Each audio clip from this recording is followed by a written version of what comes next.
Welcome, everyone, to episode 44 of the Harsch Review Podcast, a TV and movie review podcast. I'm your host, Ryan, and with me is my brother, Sean. How's it going, Sean? Ryan, what's going on? Hey, not too much. Nice. Same here. Yeah, another exciting episode for you today. Yeah, something new. Yeah. It's been a long week. Watched some movies, read some news, and just getting ready to do some more travel. What about you? Just no travel, but ready for, everything else I've been watching that's coming out. It doesn't seem like there's a lot out in the theaters except for Venom right now. Which yeah, that's about all I've seen so far. It's out in the theaters. I didn't see it. Broke a record for biggest October opening, I believe.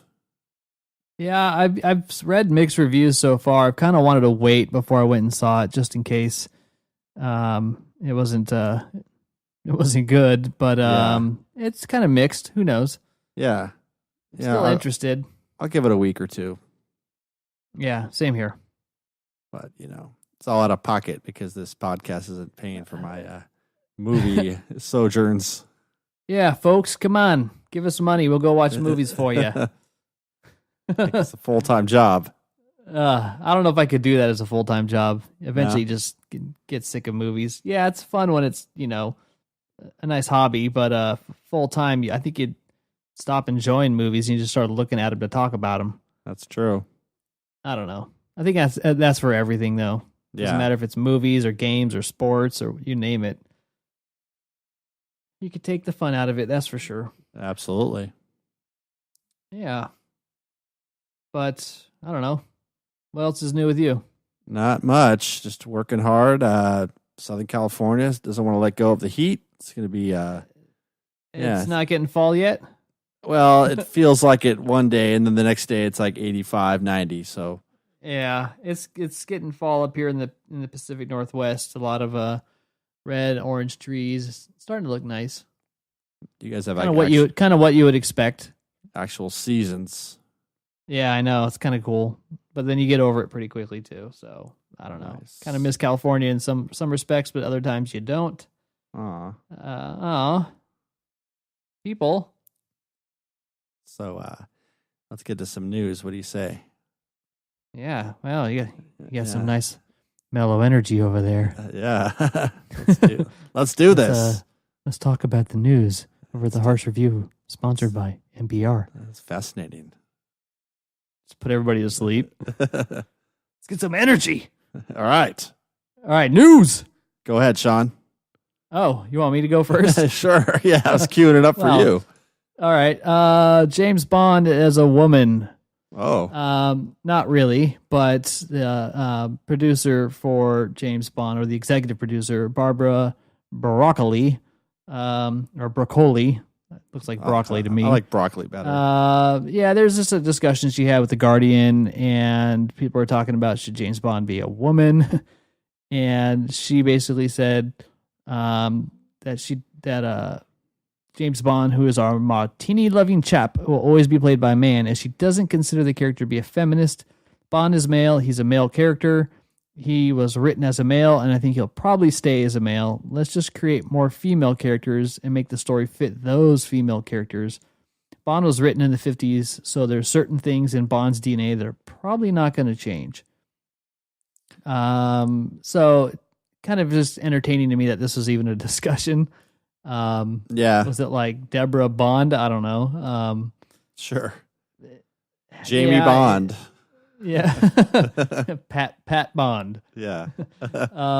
It's just kind of funny to me that this is a discussion where people are like, it should be a female. And I'm like, I get it, what you're going for, but characters and things like that are a little bit different, and their gender is a part of that character. So if you want Bond to be female, I agree. Just make a female character that's kind of like Bond. Yeah, I think the new James Bond is going to be Carol Danvers anyway. So yeah, what's this discussion here? I mean, they can always do like the separate spinoff like they've done with Ghostbusters and Ocean's 11, where you just take a premise with all dudes and then you just make it all girls. Yeah, I think they could take like one of the Bond girls though and give her a standalone if they approach it correctly. That could be kind of cool. Yeah. There's some potential there, but leave Bond alone. Don't hold We your don't breath. Need, Samantha Bond. So Chronicles of Narnia, C.S. Lewis. It's going to Netflix. Yeah. Netflix is going to resurrect that series for anybody who loves Christian propaganda from the 30s. There's a lot of this push into the fantasy stuff because we're seeing a little bit more of this. But this one dude that's connected with Netflix was talking to the folks over at Gizmodo. It's wonderful to know that folks from all over are looking forward to seeing more of Narnia. I don't know who those folks are. And that the advances in production and distribution technology made it possible for us to make Narnian adventures come to life all over the world. Oh. Netflix seems to be the very best medium to which to achieve this aim, and I'm looking forward to working with them towards this goal. So, who knows? There's no more details other than just their creative intent. I'm sure it'll do fine, but it's just kind of funny that people are still clamoring for it. It's funny when I was a kid, I read the books and I liked the books a lot, and then as I got older, I'm like, oh, this is all like Christian, like you said, propaganda. The lion is Jesus. Yes, Jesus is the lion. Like, yeah. It's just kind of like Ventura. Kind of a letdown, you know. It's like, oh yeah, the guy was pushing this the whole time, and then kids are reading it and just they're only looking at the surface level, and then you see there's some other stuff going on. Yeah, the lion is Einhorn. Yes, Einhorn is a man. Yeah. The big reveal. Not looking forward to this. I don't really care. I'm sure it'll look great and it'll probably be interesting to watch, but I didn't really think there's a need for it. I'd rather have something new and original and just not same old, same old. Agreed. Moving on, Rocket Man. Elton John biopic. Saw the trailer for it. Did you see this? I didn't see it. I saw like a news thing, but I didn't click on it. I was just, they're doing a lot of these rock biopics now, so. Yeah, it's I don't know. The outfits are good, but Taron Egerton plays Elton. Looks like it takes place in the 70s. Very flamboyant party lifestyle. Doesn't really tell you anything what it's about. I don't know. It looks kind of like one of those throwaway, rock star biopics that we've gotten so many of. Yeah. I don't know. It looks just like the Queen one with Freddie Mercury, Bohemian Rhapsody. Same kind of production, same type of like get you excited about the music. Watch the movie about your favorite, musician. But I don't think there's really any story there other than maybe the dude just partied a lot, and I don't know. I could be missing out on something here, but they didn't make that apparent, at least from the trailer. So we'll see how that goes. I'm waiting for a remake, not a remake, but a adaptation of Hammer of the Gods. One of my favorite. That's rough. It's. I don't know how much of that is true, but it's. Those of you who don't know, Hammer of the Gods is a very tell-all book about Led Zeppelin and stuff they may have done in the 70s. It's more. I remember reading that as a teenager. My jaw was just dropped the whole time. I'm gonna put a fish in her cooter. Right. Okay. Yeah. Entertainment of anything. What was the movie that was like kind of based off of Led Zeppelin? Almost Famous, right? Yeah, there you go. Stillwater. Yeah, Stillwater. Yeah, so dumb. That one's not too bad. Yeah, it's all right. It was pretty cool, but very trying to be a Led Zeppelin-esque. I think it's the closest we're going to get for a while, since 3/4 of the band is still around. Yeah. Who knows? We'll see. That would be fun to watch, though. Yeah, definitely. And that's it for me. Oh, okay. Well, I watched a couple other trailers, though. Did you watch the new Sherlock Holmes trailer? No. Yeah. Good. It combines Will Ferrell and John C. Reilly. Yeah. Sherlock. I think it's going to be funny. It's going to be cheesy as hell, just like Step Brothers, but if you like Step Brothers, you're going to Talladega Nights. Same kind of thing, just Sherlock Holmes. It's got kind of interesting cast. They play it like a typical two dumbasses that are I think stumbling their way through it. The trailer is pretty funny, although it does have a couple slapstick moments, is what you would expect. Worth checking out though. I'm actually excited to see how that one goes. Yeah. Probably won't see it in the theater since I don't like paying for comedies in the theater. But if you go with a large crowd or it's something exciting, they can be fun to watch. I've just been burned so many times. Yeah. Thanks, Adam Sandler. Thanks, the other guys. Thanks, the other guys. Just walking I think out. I'm the only guy who doesn't like that movie. I love that movie. I don't know. So funny. I'll give it another shot, but I remember going like, "You want to leave? This is stupid." Yeah. One of the only movies I left. Ouch. Yeah, I know. Well, your turn, brother Yes. Harsch. Well, speaking of trailers or previews, have you seen Christian Bale playing Dick Cheney? I did. Dude. It looks good, doesn't it? It looks really good. He looks scary as hell. Well, I liked Sam Rockwell too as W. Absolutely. And Steve Carell is playing Donald Rumsfeld, and he looks pretty good too. They didn't show a whole lot of him though, so I didn't really see his persona. Yeah. You know, his voice and that kind of stuff. But Yeah. it's an interesting movie. It's. I wonder what these guys think about it. Yeah. I mean, it's called Vice. It's being done by Adam McKay, who he's done some of the Farrell comedies before, but he's leaning a little bit more towards like some dramatic type stuff, maybe with a little bit of comedy, unintentional, but Sure. This one looks pretty good. Sam Rockwell looks great as George W. Bush. Better than I think what's his name? Josh Brolin did in the W movie. It seemed like in that movie those guys were like caricatures, and in this one it's like they're good picks for the people. Yeah, they're actually being themselves. Yeah. So but I'm pretty excited. We know that Christian Bale, like, he really goes all out for the role. So he said for this one, he chowed down on a lot of pies, and then he was doing exercises to specifically bulk up his neck. So to get that big, like, Dick Cheney neck. Now, how is he in a fat suit or no? No, this is dude. I mean, I'm sure like there's a little bit of. Is he really that big?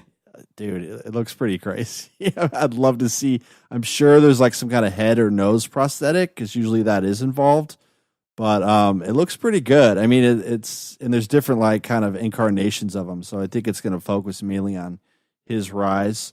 But it looks great. It's coming out Christmas Day. So if I have nothing else to do that day, I'm gonna have to see this movie. Yeah, there's a photo of him without his shirt and the whole hair and everything, and he is a totally fatty. Yeah. So there's no fat suit. He got, oh my goodness, he does. Right. The size of his head is huge. Uh-huh. And so if you haven't seen the trailer Vice, Google just Christian Bale Vice, and a couple rows down on Google, you'll see some photos of him without his shirt. He's got the total dad bod going on, but hats off to him, man, for bulking up to play that role. Yeah, it's just I'm just imagining how the wear and tear on your body just going from, because he did this for The Machinist where he went the other way and lost a bunch of weight for like an indie movie that no one really saw, which I thought was kind of an interesting choice. And then he bulked up for Batman, as we all know. But with this one, it's like, neck exercises and a lot of pies. Well, yeah, it kind of puts the movie that Gary Oldman won for Best Actor when he played Churchill, because he had all makeup and prosthetics and everything. Yeah, this is kind of interesting, where you would have even thought that Bale could just transition to Churchill with the same body because he's already British. I don't know. Very interesting. It takes method acting to a whole new level. Yeah, I like how he's just talking all slow and, just the way his mannerisms were. You could tell he did his homework. Those like beady eyes. Totally. Those look scary. Nice. Looking forward to it. Pig's eyes. Yeah, pig's eyes.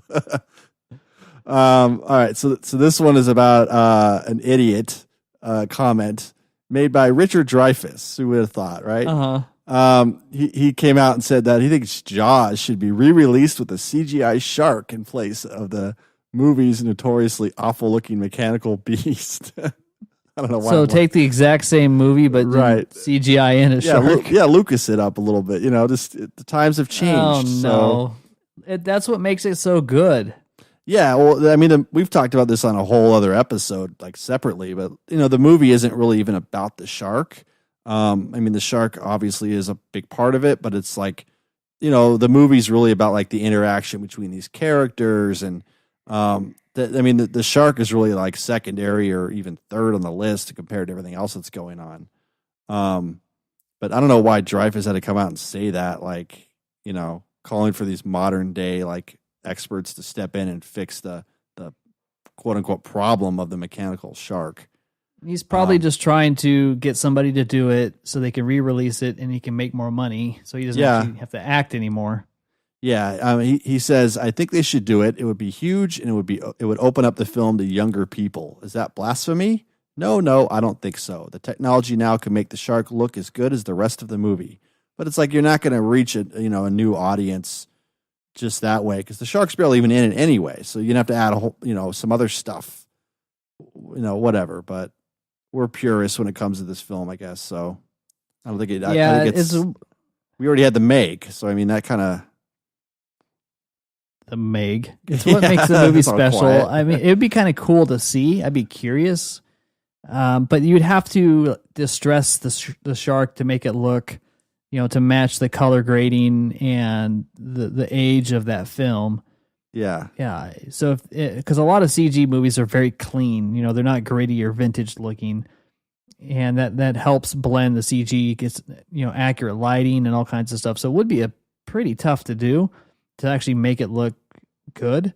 Yeah. But you only need to do it for like 11 minutes because the shark's really not in that movie. Exactly. They should do a scene or two just to kind of curious, but I'd say leave it alone. I mean, it's a double standard. What are you going to Lucas up? Everything? Yeah. I don't know.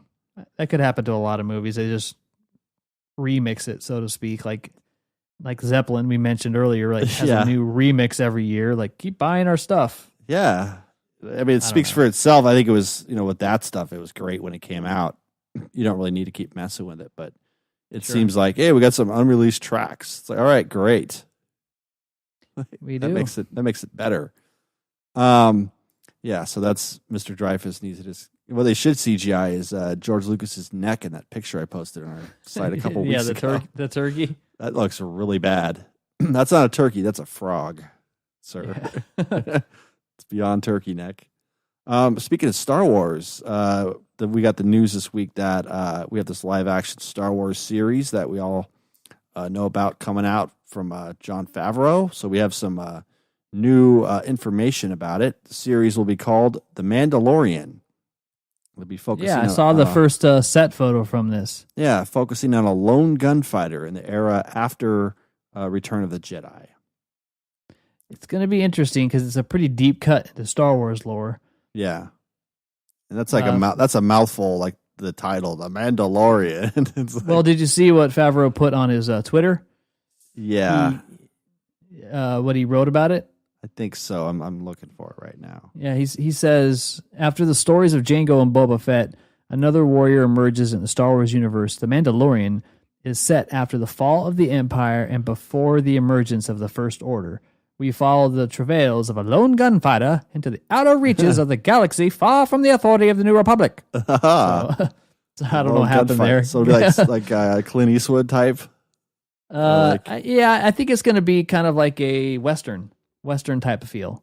So a little bit like Solo, because that to me was like had no, that feel. I think a lot more drama. I think Solo's like the popcorn action movie.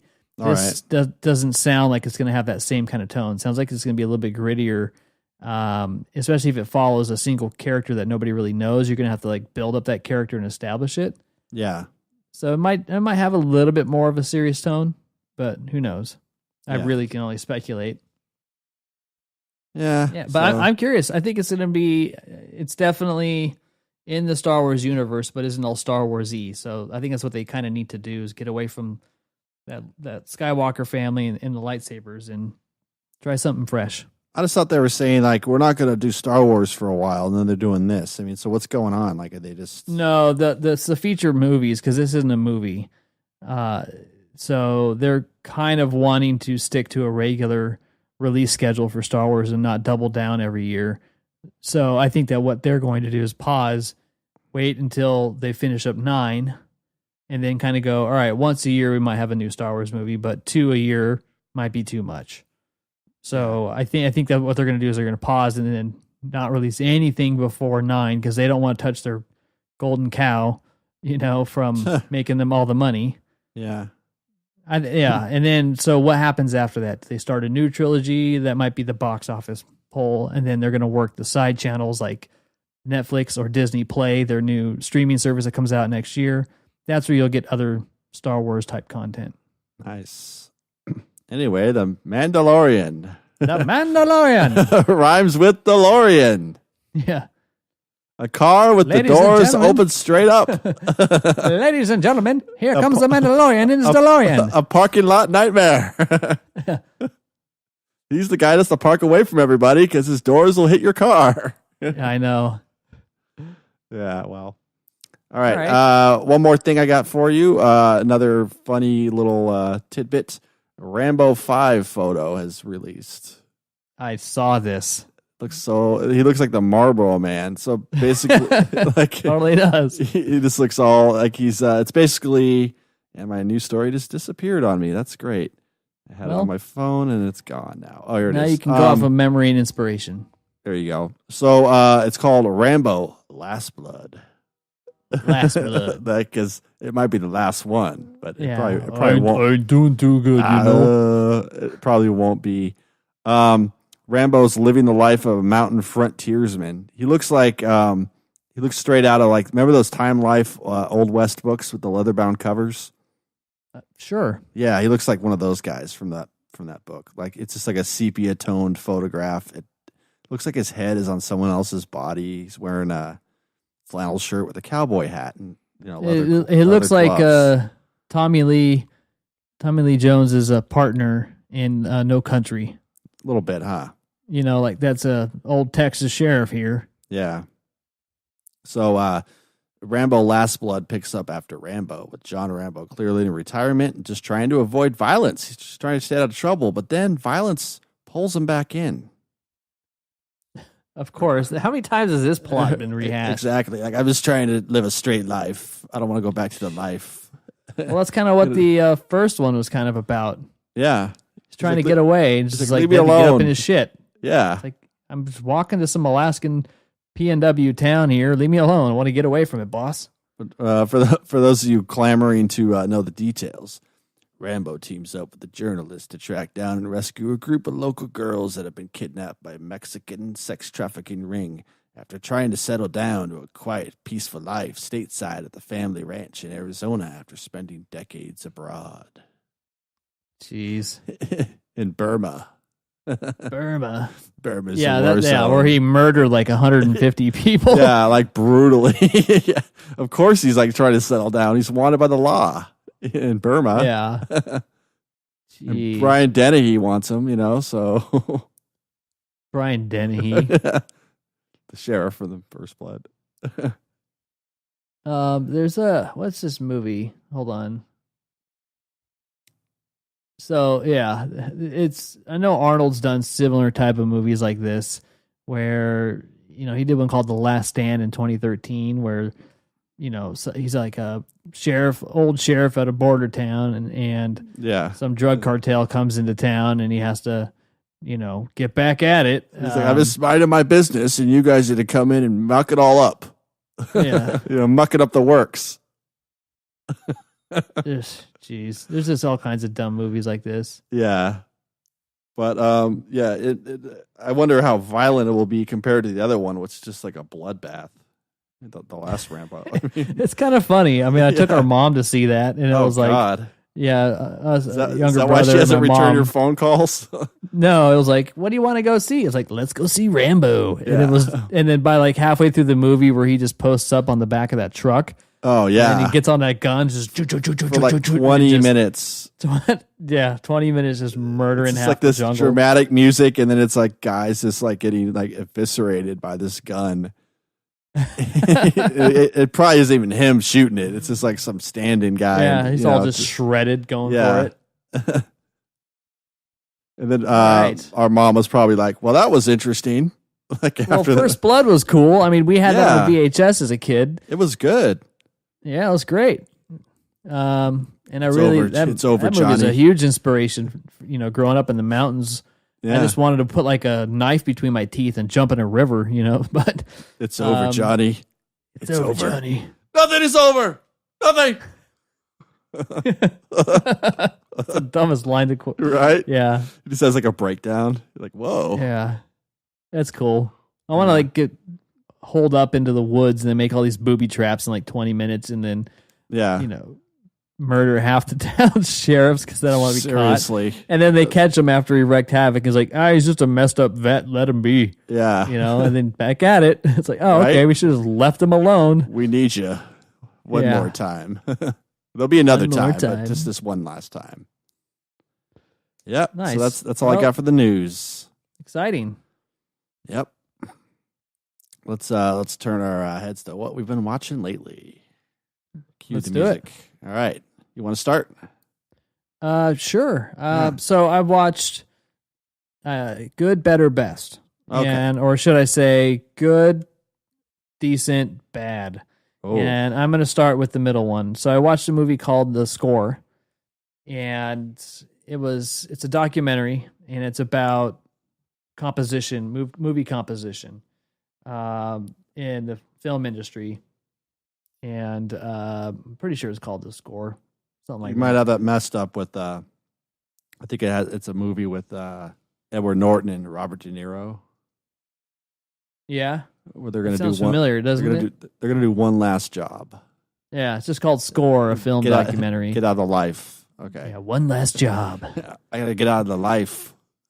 Yeah, it's really good. You can rent it on iTunes, Google Play, Amazon Instant Video, and it really just has lots of people like Hans Zimmer, Quincy Jones, Trent Reznor, James Cameron, Randy Newman, Howard Shore, Steve Jablonsky's in this, and it really just talks about all the people, what goes into making a film score, and all the people behind it, and how music is really the unsung hero of cinema. Without music, a movie would just be stupid. Yeah. And that is true. But it's really interesting just to see people's approaches, especially if you've ever watched or read any kind of discussions between people like Christopher Nolan and Hans Zimmer, where for Interstellar, he just told him the plot of the movie and that was it. Make me a soundtrack, and just told him the basic one sentence plot. Didn't give him anything to work with. And so Hans Zimmer had to write the score based off of that. Nice. And yeah, there's a kind of a cool, interesting approach there. Yeah, the other thing about Hans Zimmer that was great is, the Pirates of the Caribbean score where it's dun dun dun dun dun dun dun dun dun dun dun Dun, dun, dun, dun. where he's got the string orchestra playing chords, or heavy on the notes, where a lot of orchestras didn't really approach it that way. So it's very strong and powerful, and kind of changed the way that people start writing scores after he did Pirates. Mm-hmm. Trent Reznor has done a lot of great things with music. I can't remember the name of his buddy. What's that guy's name? Atticus Ross. Atticus Ross. There you go. Yeah.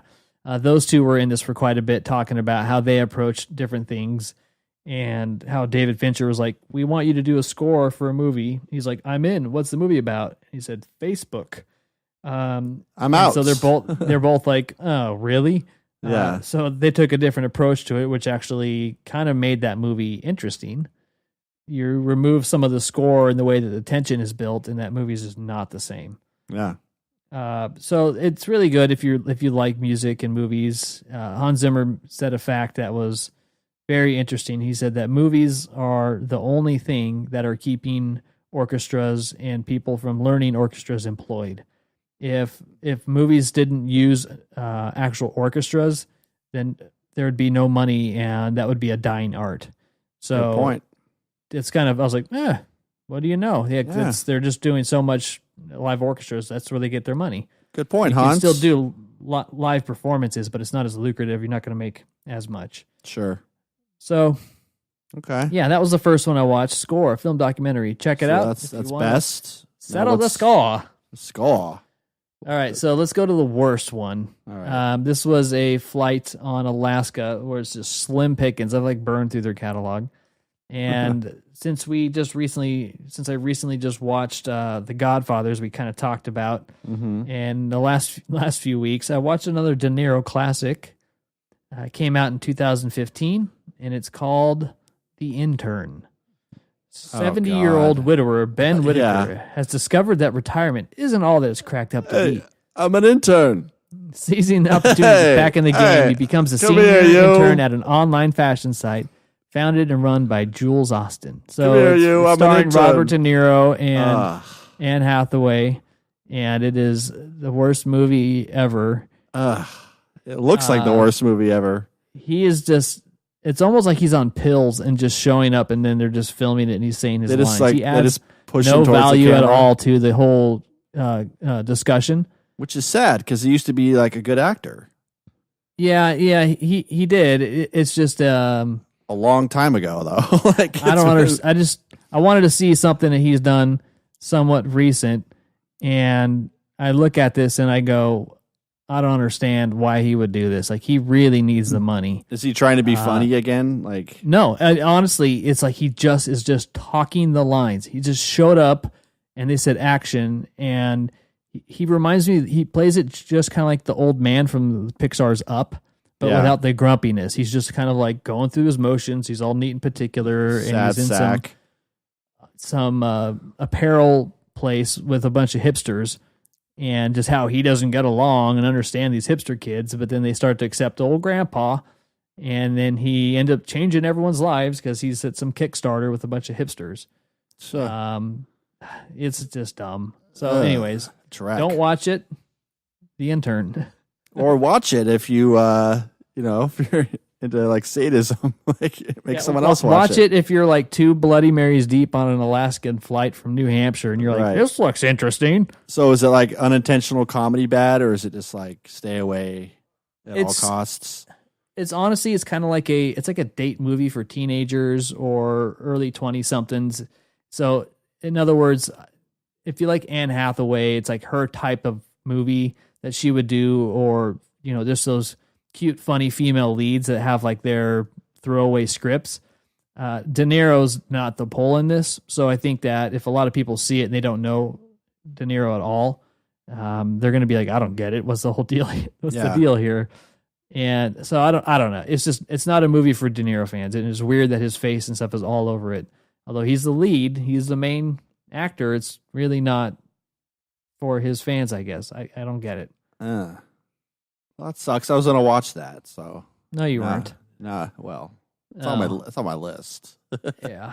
All right, so the last one I just watched recently, it's a new release, and it's called Leave No Trace. Came out in June 29th of this year. It stars Thomasin McKenzie and Ben Foster, and it's about a father and his 13-year-old daughter that are living an ideal existence in a vast urban park in Portland, Oregon. So I've seen this one. I saw this one advertised and stuff like that, and I was looking forward to seeing it. And so I watched like a, hey, just out on iTunes kind of thing. And he's basically like a PTSD suffering vet, and him and his daughter just go and live out in the woods, and he just wants to kind of like get away from everything. And so they kind of live in their life out there until, the sheriffs and stuff kind of shake him out and try to assimilate them and put him back into society. But he's not able to adjust to regular society. He doesn't want phones, TVs, doesn't want to be around people. He just wants like solitude with his daughter out in the middle of nowhere. So that kind of like the plot of the Viggo Mortensen? What's that one? Captain Fantastic. Yeah, it's similar. Okay. I think the difference is that it was him and his kids, because the mom had passed, and they lived, off the grid in Alaska. But he wasn't like a vet that had PTSD. So the difference is they believe that that's like how you should live. Right. And didn't want to be exposed to all this commercialism and this technology and all this stuff. Whereas in this one, Ben Foster's character just wants to go and be like alone. Played by his name's Will in the show. Mm-hmm. You don't really. It's super indie, so there's really like no score, lots of fast cuts. It's almost all handheld, and it's like very raw, very emotional. It's a strange kind of movie in that respect. So it's heavy indie movie. And they don't really, if you didn't read the synopsis or know anything about it, you went in blind. You don't really know that he's a vet, but they drop plenty of like little hints and Easter eggs along the way where you kind of like put two and two together.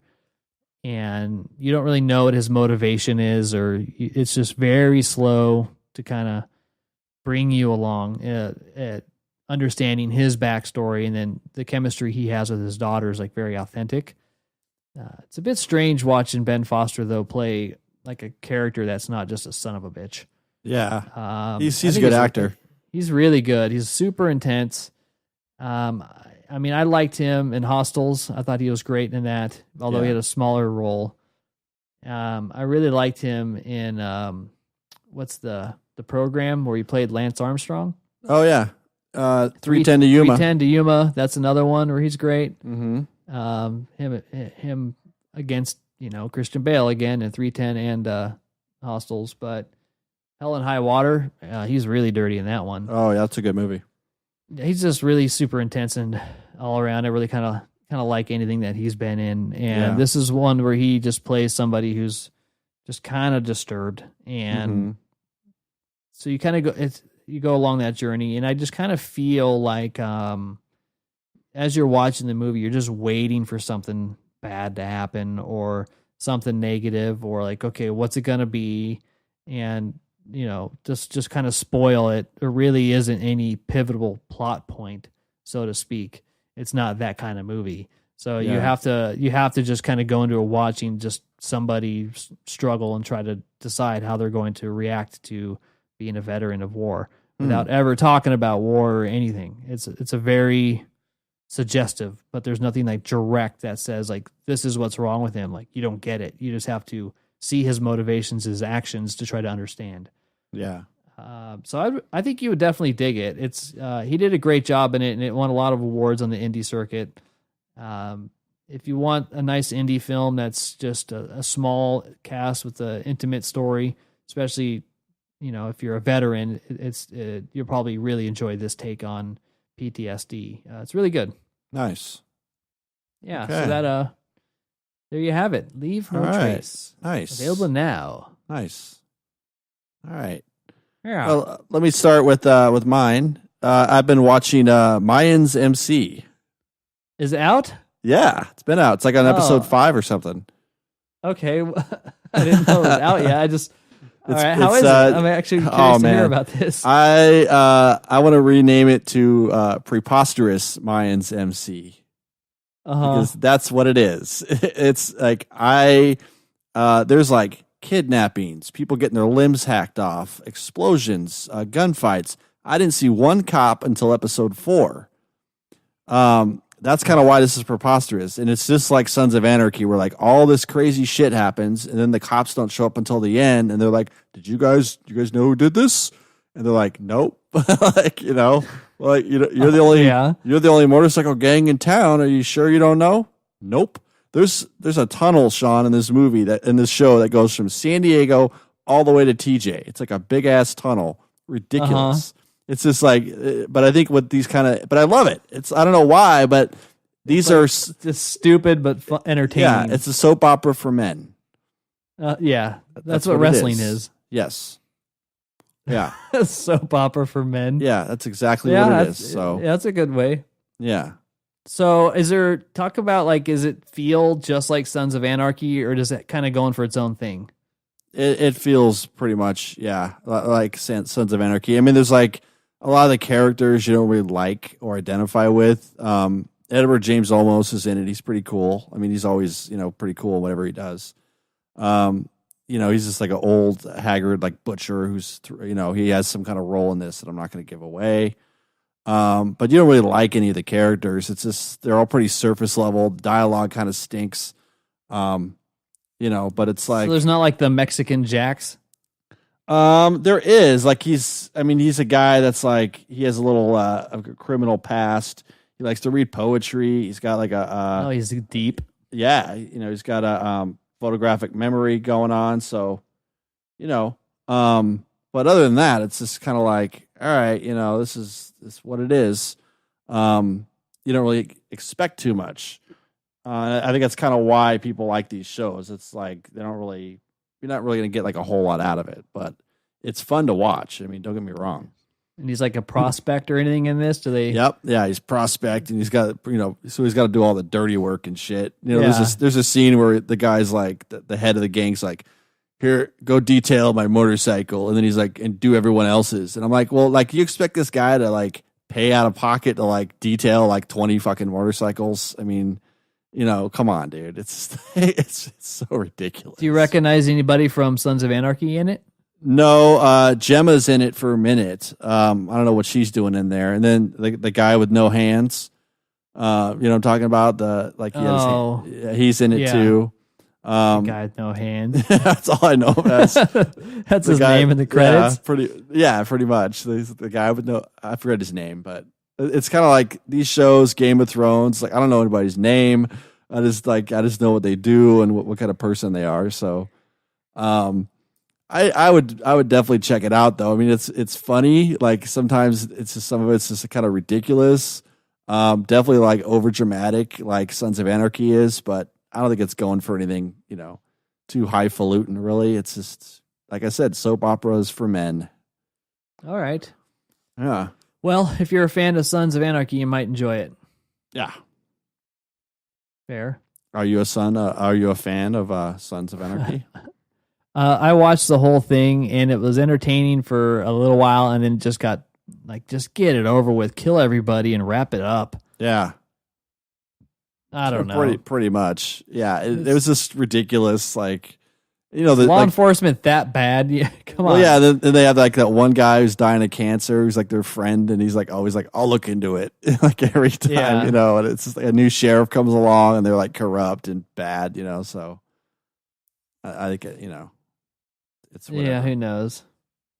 Yeah. What's kind of funny is the neighborhood where they filmed, I think Sons of Anarchy is like the same place where they filmed The Office down in the valley, Southern California. And when they do all these like overhead shots and stuff like that, you can kind of see like, oh, there's Dunder Mifflin. Yeah. You're ruining it. Yeah. But yeah, I mean, the Mayans have like a role, as we know, in Sons of Anarchy. Like, I forget the guy's name. They call him El Padrino. He's like the head of the gang in Sons of Anarchy. So he plays a pretty good role in this one too. So. Oh, cool. Yeah. All right. Mayans MC. Little club. Yeah. We got a little club. I still see the fascination with the motorcycle club, but whatever. It works for this show. Sure. So on the opposite end of the spectrum, we have Maniac, which is a Netflix show. So I've been wanting to watch it, but yeah, I haven't started it yet. It's really good. It's also really trippy and really confusing. So is it more confusing than Legion? I mean, not if you kind of grasp some of the stuff that's going on, but yeah, it's pretty out there. I mean, it's but it's good. I mean, I really liked it. It's directed by Cary Fukunaga, who apparently is going to be doing the new Bond. And this guy has also done season 1 of True Detective, so that kind of sets it up for how kind of like tripped out this show is. Sure. Basically, like Jonah Hill, Emma Stone, like they are part of this set in the near future. They're part of this like experimentation program where they're given 3 different drugs, and then they're all kind of put under like surveillance and stuff and watching this controlled setting. And then what happens is they kind of go in and out of each other's minds. A lot of the stuff you see is like really like dreams or hallucinations that are, symbolic for other things. Justin Theroux is in this. He's really good. He's again, like in Mute, he has a horrible haircut. So it's like, that makes like 2 movies in a row where he's like he's a mad, so funny looking. He is, but it's just like, 2 movies in a row where he's like a mad scientist with a terrible haircut. There's like a really funny scene with him doing some questionable things in this series. Sally Field's in it. She's great. Gabriel Byrne's good. But I liked it. It's really good. I burned through it pretty quickly. I mean, I think it's like a 10 episode run. Some of them are really kind of short, but there's stuff in here that runs the gamut from like Jonah Hill being like a gangster, Emma Stone being like set in like an elf in medieval times, whatever. So it's pretty trippy. I mean, if you walk into this thinking you're gonna get something pretty simple, you don't have to think a lot about, then you're watching the wrong show. There's some really funny stuff in here, so it's definitely like a dark comedy. But it also, it's pretty thought provoking. It's based on a Swedish television show, so that gives you a little bit about it. But yeah, I would definitely check it out. It's very, very interesting to think about and to watch. I definitely enjoyed it. Nice. The acting's great. The visuals are good. Jonah Hill's like really good in this. He's pretty funny. Yeah, is he funny or serious or? He's more serious than funny. Like he has schizophrenia, so that kind of sets it up a little bit. But okay, he does a very good job. Nice. Yeah. So all right, Maniac, check it out on Netflix. And then I've also watched a show called American Vandal, which is on Netflix. American Vandal. It's so our friend Matt from the Not for Human Consumption podcast, who we know is a big fan of true crime shows. Yes. This one is basically all that, but it makes fun of it in a very like humorous way. So just to set it up, and there's already a season 2, which I haven't started yet. Season 1 takes place at a high school. There's been an incident where someone's drawn 27 penises on staff cars in the parking lot. That was wasn't that near where I live? Yeah. It was up in Bellevue, wasn't it? It takes place in Oceanside.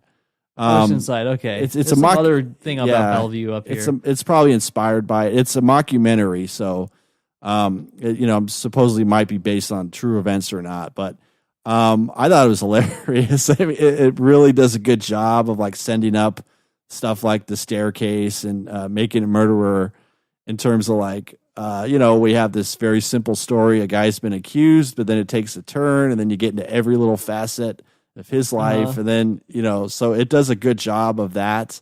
It's mainly played around like high school kids.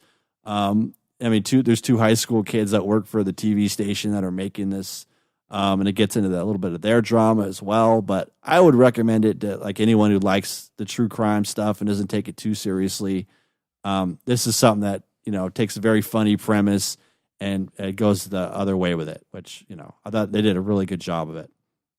Nice. Season 2 is called The Turd Burglar. I don't know what that one's about, but I suppose it's like more of the same kind of craziness. So, yeah. I think I was looking at that like for stuff to download to kind of watch, when I go on an airplane or do something like that. And I was reading through it, and it's different every episode. Is that correct? Well, every season. So season 1. Sorry.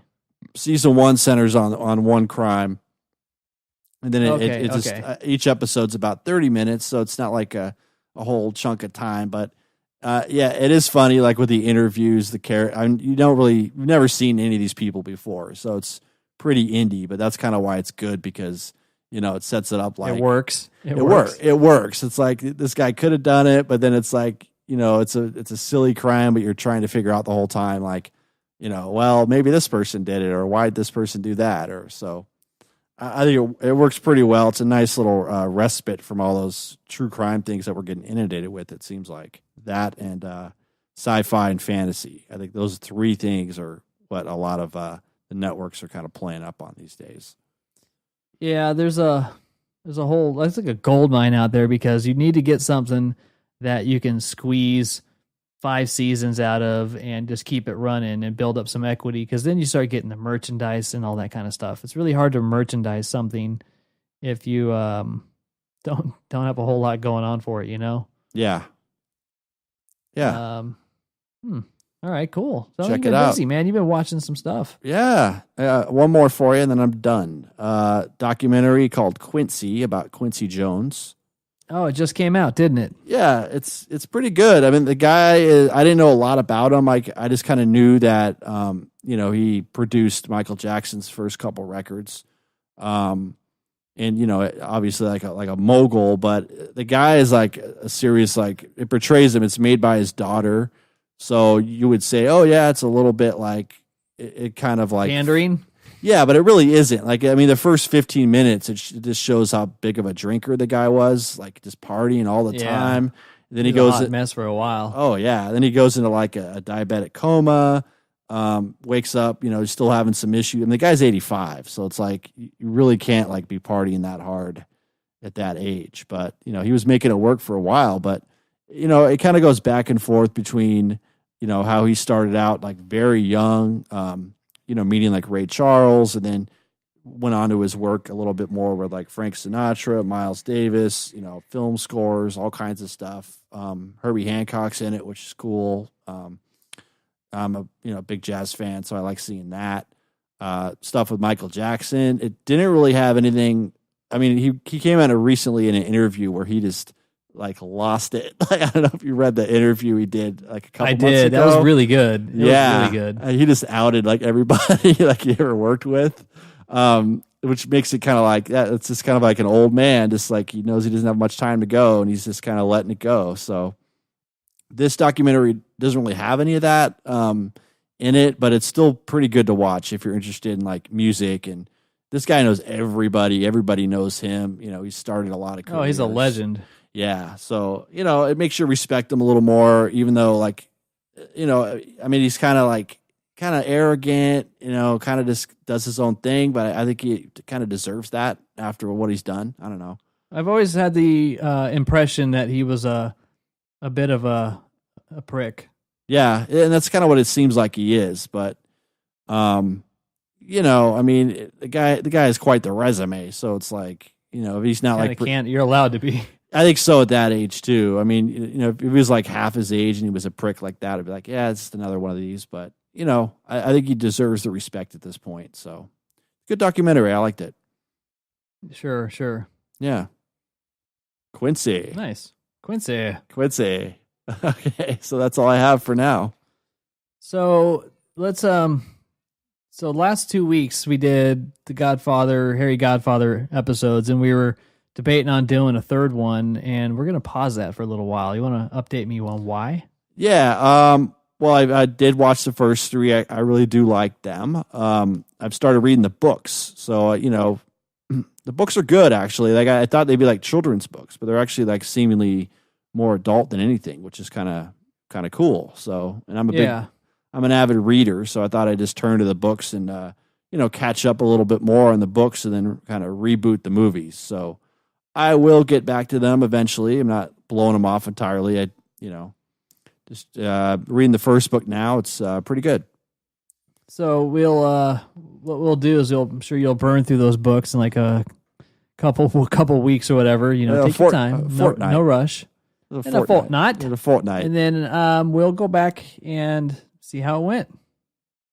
Yeah. Yeah. Yeah, we'll get back to it maybe for our 50th episode or something. Actually, I'm doing the mental math. We're on 44. You heard it here, folks. Yeah, y'all doing the math. Yeah, 6 weeks to read 7 books and watch 7 movies or whatever. Are there any cliff notes of these things? Yeah. So if you're a big Harry Potter fan, I apologize. We're going to get back to it. And if you don't care for Harry Potter, I'm sure you're thrilled. But so we're not a Harry Potter podcast, though, folks. So we're not going to be. Yeah, that's a brand that you have to. It's either all or nothing with Harry Potter, I guess. Yeah, like The Godfather, Yeah, a little different, but yeah, it's like a giant franchise. You can really just talk about it because you're going to get people listening that we're casuals. And we're not going to know all the details. That's why we had Jenny on the last few weeks. Keep us honest. Sure. And we'll bring her back when it comes time to talk the rest of it. Mm-hmm. Yeah. Well, I'm curious to see what you think. Yeah. I'll definitely let you know. Okay. All right. All right. Well, are we done? I think we're done. I think that's it. All right, bring us home. All right. Well, you've been listening to the Harsch Review Podcast, a TV and movie review podcast. Check us out on our Facebook site. You can donate to us on Patreon. We're on Twitter. We're on Instagram. You can get us on iTunes, Google Play, Stitcher, YouTube. Basically anywhere where you can find a podcast. We're pretty much trying to saturate the market gradually, a little bit at a time. Just scratching away at it. Yeah, but numbers are looking good. We're on this is our 44th episode, so working our way up there. Podcast can't be made. Podcast empire can't be made in a day, kids. So it's gonna take a while. That's more ambitious than I'm planning on supporting. As I'm like sitting here rubbing my hands together. Ryan's got different plans for our future. Oh dear. Alrighty. Yeah. Well, thanks folks for coming by. Hope to see you next week. And we got some fun stuff around the corner. We'll be doing some Halloween themed movies and you name it. So in the meantime, have a good one. Yep. Bye. Yep. See you later. Bye. Bye. Go now. Okay. Still here? Hello? Podcast is over. Go home. I don't know why you're here. Sean, are you still there? Said goodbye.